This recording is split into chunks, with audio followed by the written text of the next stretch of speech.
বিরাট কোহলি কিছু একটা অর্জন করেছেন, ব্যাপারটি এখন অনেকটাই ডাল ভাত। ভারতের এই ক্রিকেট তারকা তো কেবল ভারতেই সীমাবদ্ধ নেই, ক্রিকেট দুনিয়ার অন্যতম বড় তারকা তিনি। ইতিমধ্যে নিজেকে কিংবদন্তিদের পর্যায়ে নিয়ে গেছেন, অর্জনে সমৃদ্ধ করেছেন কেরিয়ার। সেই কোহলির অর্জনের মুকুটে যোগ হলো আরেকটি পালক। চ্যাম্পিয়ন্স ট্রফিতে রোববার 2 মার্চ নিউজিল্যান্ডের বিপক্ষে মাঠে নেমেছে ভারত।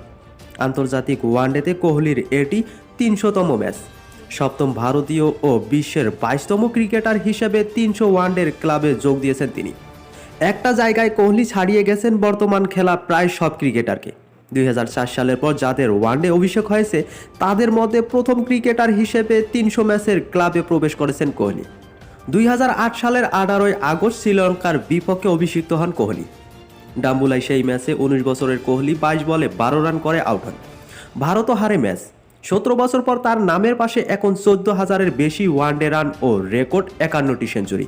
পারফরম্যান্স প্রসঙ্গে সম্প্রতি কোহলি বলে, নিজের খেলাটা আমি খুব ভালো বুঝি, জানি আমাকে কি করতে হবে, বাইরের আলোচনা থেকে দূরে থাকি, আমার শক্তির জায়গা ও ভাবনা নিয়ে কাজ করি।